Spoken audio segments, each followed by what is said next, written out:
afternoon, Namibia, and welcome to once again another session here at the Government Information Center. I am your host, and my name is Shianua Desire Kahia. Today's session, we are looking at the roles and functions of regional councils, local and traditional authorities in service delivery. We have a healthy panelist group that will help us to answer some of the questions that we received from our Namibian people on the street with regards to understanding what these various councils and offices do and how they are structured. Usually at this point of our sessions, we have a COVID update for you, but we will be giving it to you a bit later on once we have received it. Introducing my panelists this afternoon, I will start off with Mr. Mane Krier, and he is the Strategic Executive for Corporate Services and Economic Development and Urban Management. He is from the municipality of Hentisbai. Good afternoon, Mr. Krier. Good afternoon. Thank you for being with us. Next to him, we have Ms. Priska Anyolo, and she is the Director for Regional Government and Traditional Authorities Coordination, and she is from the Ministry of Urban and Rural Development. Good afternoon, ma'am. Good afternoon.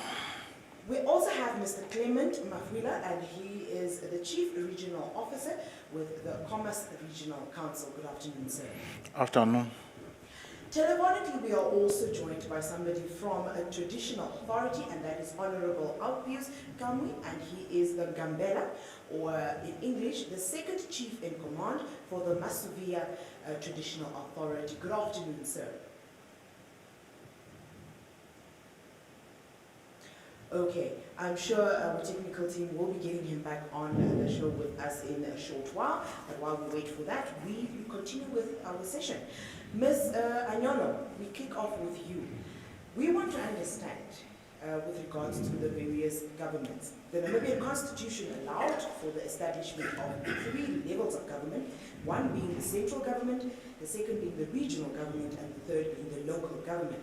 Why do we have or need these 3 levels of government, and what are their specific roles and functions? Thank you very much. Let me start by informing you that Namibia is founded on the principles of democracy, unitary and sovereign state. And it is because of that, in terms of our Namibian constitution, that some layers of government, including regional councils, local authorities, and traditional authorities, Carry on, ma'am. are the subordinates of the central government. Where did these layers come from? In terms of article, let me start with chapter 12, the whole of chapter 12, consisting of 10 articles, starting from article 102 up to 111. The creation of this subnational government, which we call regional councils, local authorities, and to some extent, traditional authorities. The structure, the establishment, and the administration of these bodies is provided for under this article, and it went to the extent whereby functions, which is the overall functions of these bodies, let me start with the central government, is to provide services to the Namibian people, and it's also to act democratically whenever they are taking their legal duties, which we can call administrative actions. The same applies to the regional councils and local authorities, and traditional authorities as well. Now, we have this 3-tier of government, whereby the last tier, so to say, is the traditional authority, which is responsible for the preserving of Namibian cultures in different communities. It is there to maintain peace and assist Namibian police and government systems in terms of the Traditional Authorities Act, Act number 25 of 2000. And we have another tier, which is local authority. We call it local government. Local government have got a huge responsibility in terms of its legislation, the Local Authorities Act, number 23 of 1992 as amended. It has been amended several times. And one of the huge responsibility of this legal entity is to provide services, starting from water provision, electricity, creation of cemeteries. We go to sewer and public places, construction of streets, and many more others. Now the regional councils is there to develop the region for the betterment of the inhabitants. Starting from planning is the responsibility of the regional council. It goes to the funds, raising of revenues, is the responsibility of the regional council, including the revenues that is derived from the government in terms of the law. Up to there, thank you. Okay. Thank you very much, Ms. Anyolo. And we would like to now go to Mr. Krier as well as Mr. Mafwila. On your levels, we would like to get better clarity with regards to the structuring of your institutions. If you were to explain it to a layman's person walking outside right now, how is your office structured, and who does the highest official in your office report to? Okay. Our organizations are structured in such that we have departments responsible for technical services, some normal services like corporate services, and then you also have financial services. The highest official in the departments would be the department heads, strategic executives, or general managers, but then ultimate senior person in a municipality or local authority is the chief executive officer, who in turn reports to council through a delegated authority through the management committee. That's the basic structure. So you have your council, then you have the management committee, then you get the CEO, the chief executive officer, who is then advised by the department heads who have subordinates. That's the basic flow in terms of structure. That sounds simple enough. I think it's easy for somebody to understand. Yes. So your council, who do they report to? Because if I understood you correctly, they are at the top of the structure, if we were to call it that. Well, what we must know is council runs the affairs of the respective local authority. Mm-hmm. They pass laws, mm-hmm.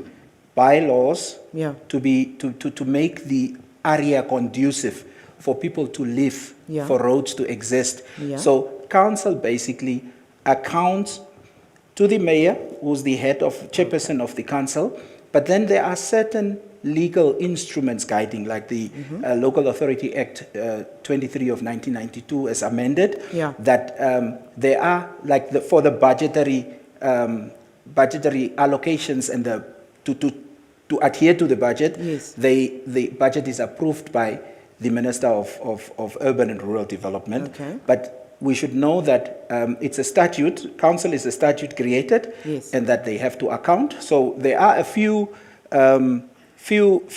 things that councils have to adhere to, like the financials have to be audited, mm-hmm. The budgets have to be adhered to, mm-hmm. capital budgets have to be accounted for. Yeah. So basically, it's like an entity on its own that has to live within the confines of the legal instruments. Okay. Now, you spoke about the mayor, basically, who is with council or chairs the council. Did I understand that correctly? Yes. Who does the mayor report to? The mayor reports to the votership, the inhabitants of the town. Okay. They are actually the people he reports to, because they make promises, they are voted in, mm-hmm. there are certain programs that they want to implement, and as such, the whole entity must function in such a way, in perfect harmony, for things to happen in the town. So basically, the mayor is then held accountable by the community, not necessarily by a particular office per se, because of the electoral feature that comes into how they are placed into these positions. Okay, we just wanted to get that clarity because I think it's very important for the nation to understand, especially when they have issues, who and how to place their issues. Mr. Mafwila, we now come to the Regional Council. Same thing. How is it structured and who does the highest official report to? Thank you very much. Our structure is similar to the local authority. First, I will say that we have got the Regional Council. That's a governing body. Okay. And then its mandate is now to govern, to implement, to coordinate the socio-economic development of the region. Then the second structure you find is management committee. And before I move to the management committee, I should hasten to mention that this council composed of councillors that were elected, constitute a council as a legal body. Then comes to management committee. This management committee consists of councillors who were elected among themselves by the regional council.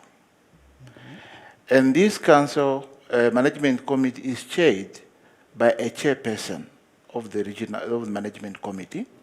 This chairperson equally chairs both the management committee and the council. And then the responsibility of the management committee is to carry out council decisions. I'll just mention some few major ones. The other one, the management committee is responsible to prepare and present the estimate of revenue and expenditure for approval by council. Okay. And the other one also is to oversee the implementation or the control of the budget. Then we move to the third structure, which is administrative. The administrative structure is headed by the chief regional officer, who is the chief executive officer and then same time an accounting officer. The accounting officer is appointed by the regional council. In this respect, the accounting officer is operating under the direction and the control of the council. Below the chief regional officer, we have got structures. We have got directors. For example, we have got the director of planning, monitoring, and evaluation. We have a director of finance and administration. We have a director of education. And then on our blueprint structure, we have also a director of health, but that one is not yet with us. And then within those or under those respective directorates, we have got divisions that are headed by deputy directors. Okay. There's something that I picked up with what you explained a little bit earlier on. You mentioned a council. Yes. And then you mentioned a management, is it a management committee? Yes. Okay, and you alluded to the fact that these two bodies are chaired by one person. Yes. The person who chairs the management committee is the same person who chairs the council. Yes. Isn't that a conflict of interest? Well, that is debatable for now, but as it stands for now, it's both responsible or sharing both the two organs. Okay. Yeah. I'm just asking because, I mean, if you are reporting to yourself, how does that work? It becomes a bit questionable. Yeah, not necessarily. Okay, as I mentioned, that it can be debated. In terms of good governance, yes, you can say so. But nevertheless, when management is presenting recommendation, normally the chairperson's role is to chair the meeting. Okay. Then the members of the management committee will be presenting in all those recommendations to council. Okay. Yes. I know the issue of the separation of functions, the duties, is still something that is debatable, as I mentioned. Yes. Oh, well, Yeah. I think I'd need to see that in action. I'm still not convinced. Yes, you can But come around okay. and you can see it in action. Yes. Yes. Okay, as we mentioned earlier on, we have Honorable Alpius Kamwe, who is a Ngambela, and in English, if we're to translate it, he is the second chief in command, and that is for the Masuvia Traditional Authority. Good afternoon, Honorable. How are you? Honorable, hello?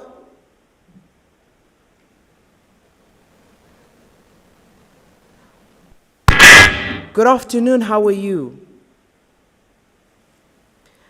Okay, while we try and get the Honorable back online, we continue and we'll come back to him. Ms. Anyolo, there has been an inequality noted in the level of development when it comes to the various regions of our country. With the provision of services, primarily the responsibility of the local government, can you please explain how and where they get the funding, as well as when and how the central government contributes to their budgets? Okay. Thank you very much. Let me start by explaining that there are a number of factors that can be looked at to when it comes to the level of development in every region as well as to every particular local authorities.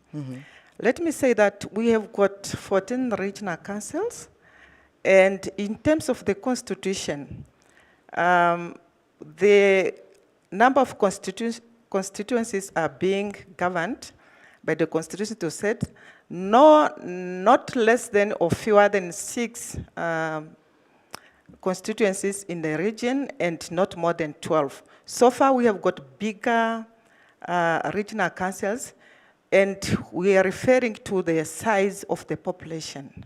In terms of the population density, we have got Ohangwena and Omsati, and they have got 12 constituencies. Some with fewer members, like Ochodonchupa and Erongo.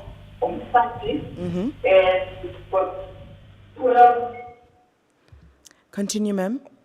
Ochodonchupa and Erongo, they have got 7 number of constituencies. Yeah. Now, we go to the local authorities. We have got 57 local authorities, whereby they are also again put into or classified into categories to say that there are municipalities which in terms of the income, revenue rising, they can be sort of like self-independent. Yeah. We talk about municipality part 2, there we have got 3 municipalities, Windhoek is one of them, and part 3, they are also municipality, and this classification is done in terms of the Local Authorities Act.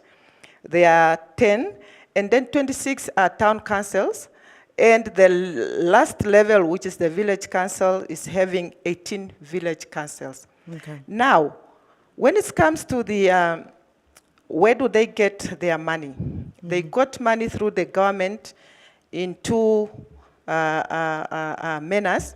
Number 1, through the funding of the capital projects, which is coming to the regional councils as well as local authority through the national development budget, through a national council.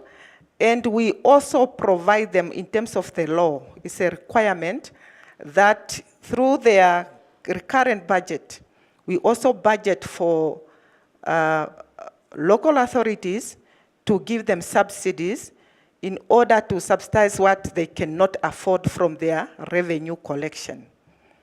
And this is, let me go back now to the number of people in the localities. I talked about the size. The location is one of the factor to say that some regions are more beneficial or are more maybe luckier than others because of where they are situated. Let's look at Erongo. In terms of population, there are not so many, but if you look at the economic activities in the Erongo region that can make the region as well as the municipality, which is Wolfsbay and Swakopmund, more financially sustainable because of the economic activity in that region. You go to the Kavango West region, we go to economic development, and then it is like the communities are there, population is big, but the source of income is very low. Okay. And thank you. Okay. Thank you. I think that was to me, it really helped to kind of break down the different revenue sources for the various councils and the various governments, or at the various levels of governments. We move on back now to Honorable Alpius Kamwe, who is the Ngambela, second chief in command for the Masuvia Traditional Authority. Good afternoon, Honorable. Good afternoon, ma'am. It is great to have you with us this afternoon, and as we said, we are looking at the roles and functions of regional councils, local and traditional authorities in service delivery. But to kick it off, just to help us understand, we would like to know what is or how is your organization structured? How is the traditional authority structured? And who does the highest official report to? Thank you very much for the question. Yeah, the organization is structured in this way that the highest person in the organization is the chief. And the second to the chief is the second in command, who is known as the Ngambela by the customary law. And then comes other senior traditional councillors, then again traditional councillors, then comes the secretary. So this is the structure of the organization. Okay, and the chief basically, does he have anybody that he reports to?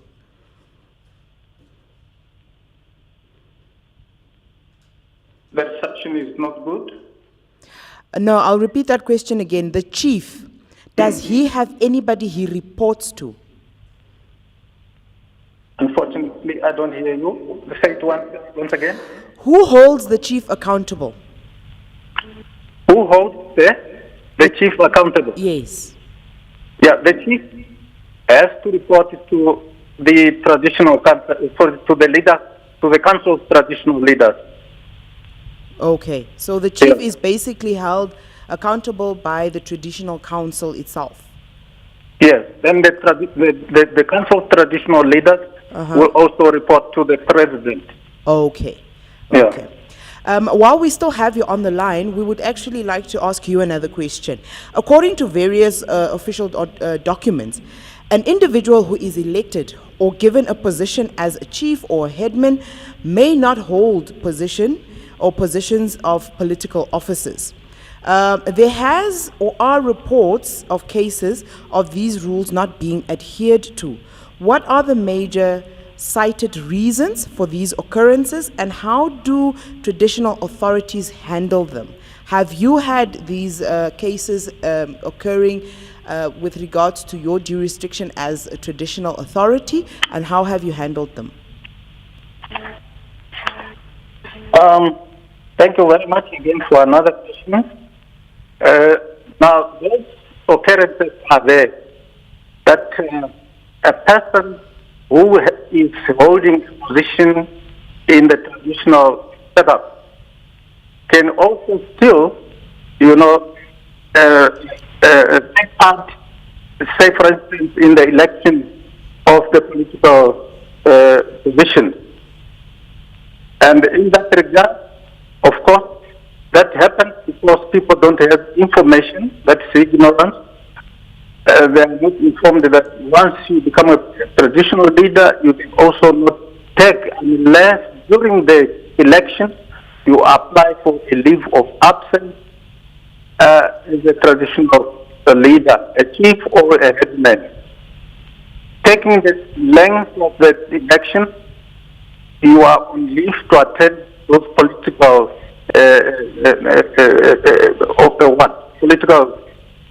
elections. So that if you qualify there as a political leader, then you relinquish your traditional office. But should you fail that side, the leave is over, and then you can come back and then assume your duties. Okay. So what the traditional authority is doing is to sensitize the leader, the headmen.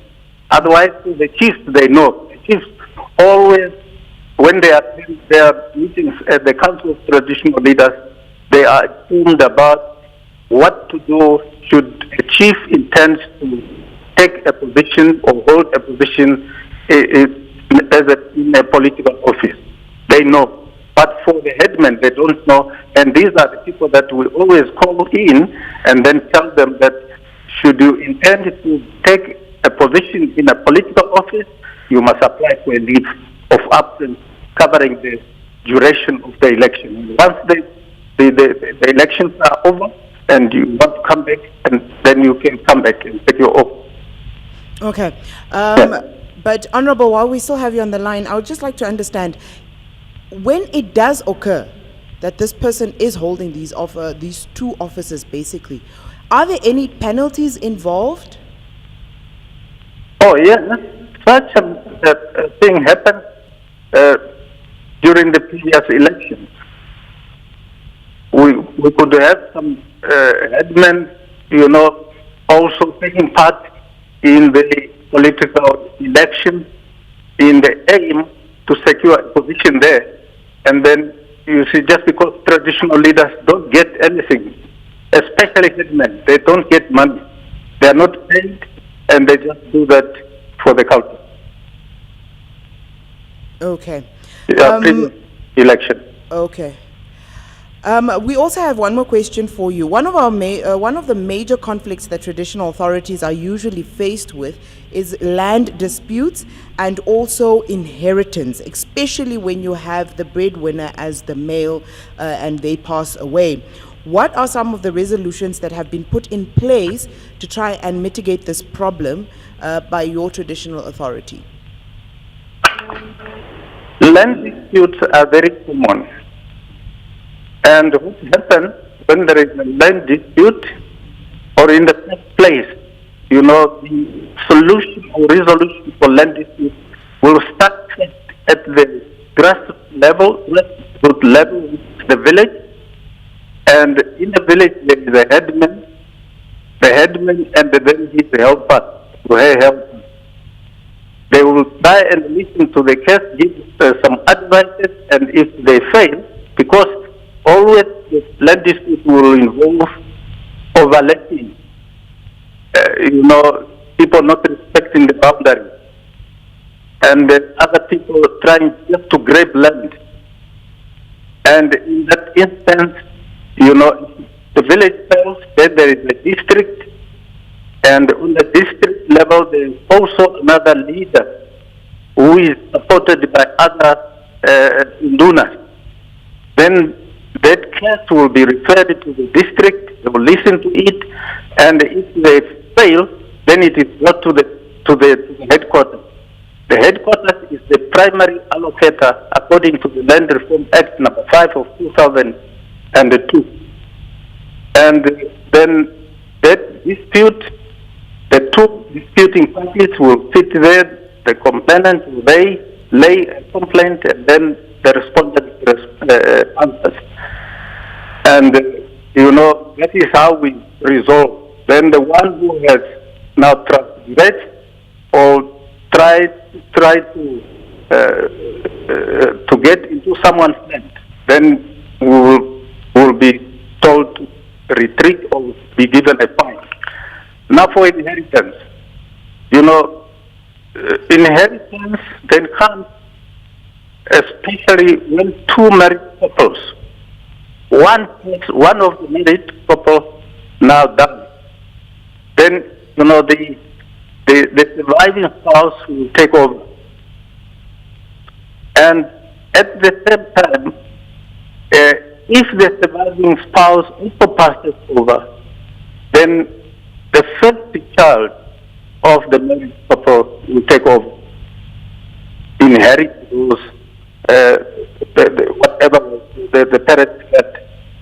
And this is how we do it. But there is another scenario, according to the Land Reform Act number 5 2002, that says if the husband passes on, then the surviving spouse, who is a woman, can be married. And then, sorry, the woman will take over. And another man will come and marry this woman, right there. And then the surviving, sorry, the lady of the woman will pass on, and that man who comes from another place now takes over that land. You know, that one is not yet there, but I don't think it will take, it will offer well, and people will accept it. I think people will really deal with the Okay. Yeah. Thank you very much, Honorable.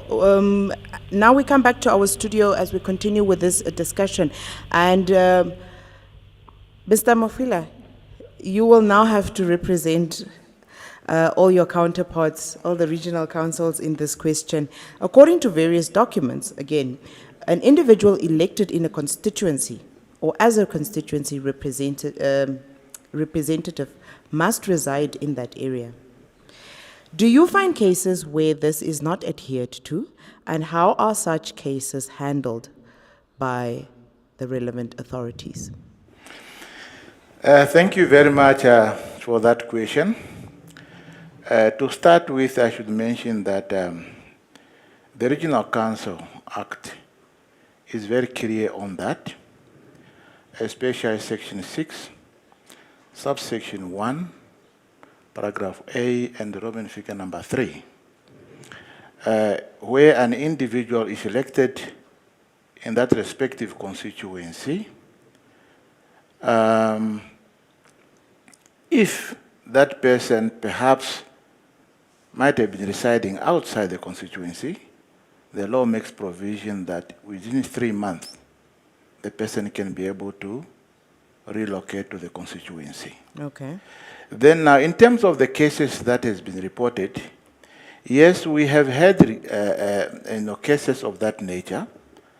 Nevertheless, upon investigations, then you realize that it was unfounded, but then in some cases, it arises when some individuals might have dual residence.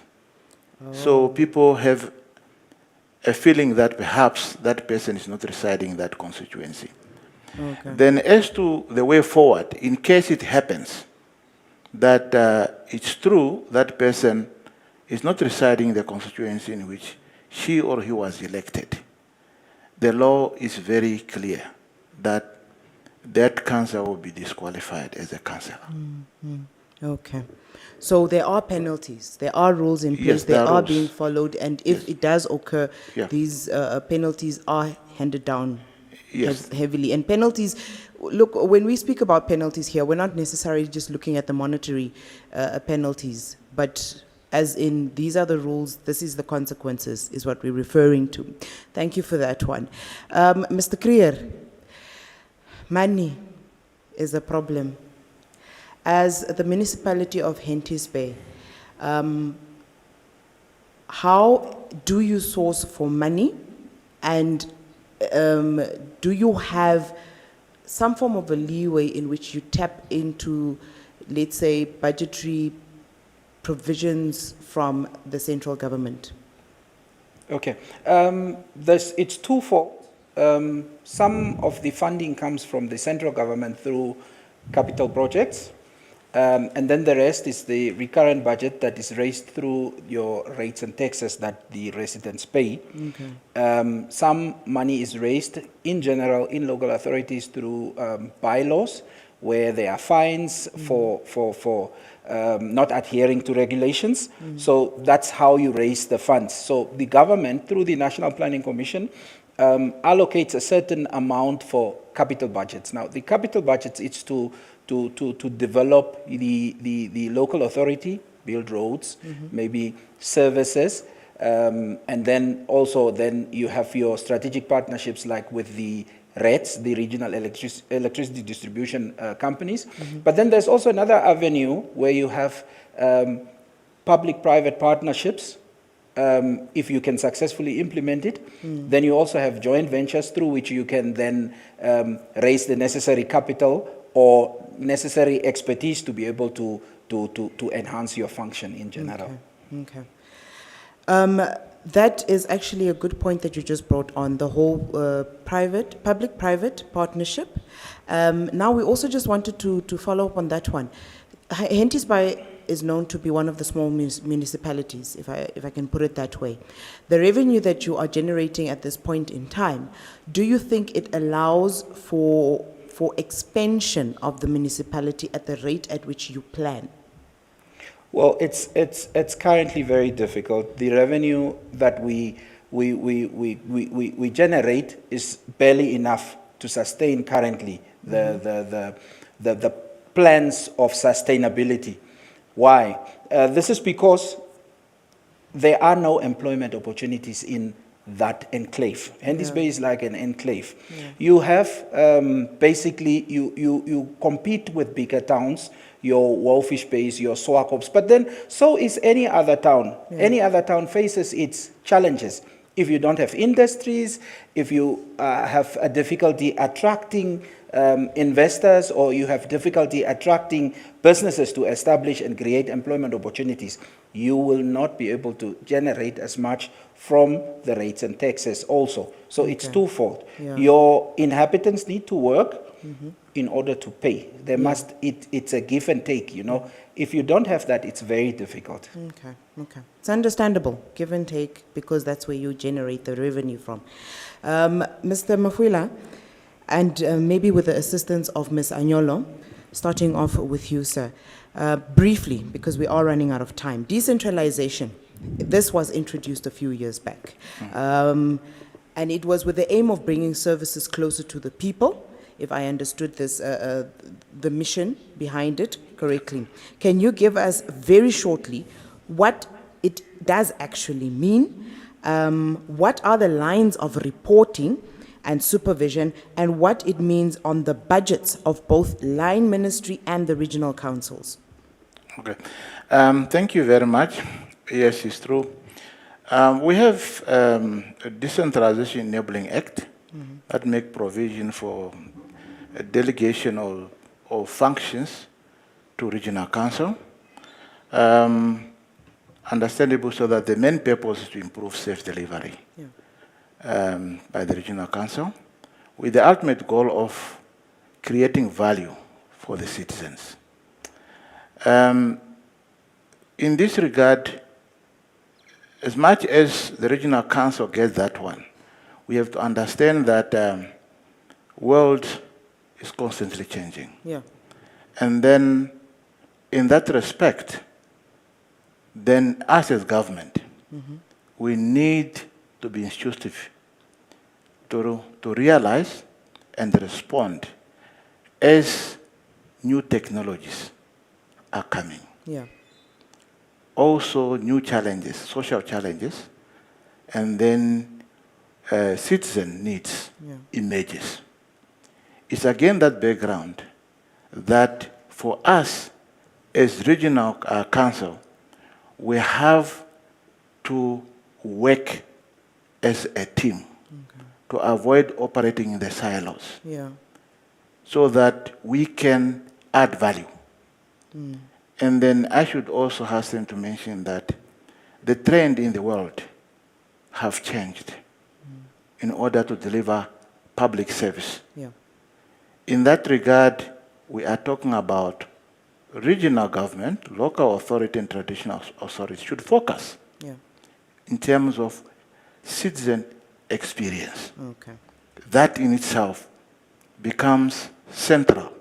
If that becomes central, it's important that it will drive the triple value impact, meaning that we have to make sure that our systems are efficient, and then the missions are effective, and then we increase citizen satisfaction. Okay. Quickly, we have actually run out of time, Yes. but this last question is of importance. Starting with Mr. Creer. So can I touch on the budget? Yes, briefly. Yes, briefly on the budget, as was mentioned here, the reporting and all those. In our context is that now, the budget that we are referring to, since we have got one target, in terms of the law, the regional council or the local authority should consult regional councils. Okay. Yes, that is by law. And then when they have consulted, agreeing in terms of the issues of a plan, how they're going to deliver the services, then they have to refer it to the ministry, Okay. where the minister will authorize that budget. Okay. So now the main streams of our revenues for regional council, if I can hasten to mention that one, is subsidy from the ministry. Secondly, for regional council, we are talking about those who have got local authorities, the levy, and the other sources. Okay. But that's how the reporting structure is in Yeah. terms of the budget. Oh, okay. Thank okay. you. Getting back to that question that I was stating, what methods of invitation for council meetings are employed by your institution, Mr. Creer? Okay, ideally, it should be all channels that can reach the public. Okay. But in our institution, we use notices and announcements. Okay. That's what we basically use, and that's how we get the message across. Okay. Is it effective? What is the percentage plus minus of attendance by the public? Currently, at the present stage, the interest is not that much. So you find when there are topics of interest, it's overwhelming, but otherwise it's here and there, it's not massive. Okay. Yes. Do you do civic education with regards to council meetings and the importance of the public we do attendance? to a certain extent, but I think it needs to be enhanced. Okay. The public engagement needs to be enhanced. Mr. Mufila, same question. Yes. Methods Okay, in terms of the meetings, we should do admin, but before I do that one, we must understand that one of the trends I've mentioned here, we are talking about smart government. And our local authority, we are talking about smart solution Okay. to address these issues. Yeah. When it comes to communication, I would still admit that we are still doing the traditional way Okay. in terms of the rules and procedures, where we send notices to the regional councils, regional councillors, with the expectation that they will communicate to the public. Nevertheless, as it is now, given the technology I have mentioned, we are moving into posting those meetings Yeah. on the website. And then also we are moving in terms of where they don't need to come. Yeah. Then, streaming, social streaming. But we must also understand that one can work well in some regions, but in other regions, we must know that they are rural-based community. Yeah. So the traditional way we're still going to do. Okay. So that's the issue now where we come. But as to the issue of the attendance, it's still not that good. Okay. But we hope with the changes in terms of technology, and then, as civic education, as you've mentioned, we can still reach them in terms of radios and other issues. I thank you. Okay. Thank you very much for our panelists. I know we were really pressed for time, but I'm glad that you availed your time so that we can give a little bit of insight on some of these things, functions, so that people can be well informed. Even when they have issues, they will be more educated or more knowledgeable on who to approach with regards to which issue that they do have. And you, as our viewer, thank you very much for joining us this afternoon. And we do actually encourage you to subscribe to our social media platforms, subscribe to our YouTube channel at MICT Namibia, and also you can find us on Facebook, that is at Ministry of Information and Communication Technology, and that is also where you can place your comments and so forth. If you have any, you can also give us ideas of any topics that you feel are of great interest to you and you would want us to handle those. Our handle on Twitter, we are at MICT Namibia. That is on Twitter as well. With that said, please do join us tomorrow morning. That will be at 10 o'clock in the morning, as we will be looking at the accreditation within the public sector for NIPAM by the NQA. That is tomorrow morning at 10 o'clock up until 11 o'clock. With that said, from myself, Shianwa Desire Kahiha, along with my production crew, have a good day.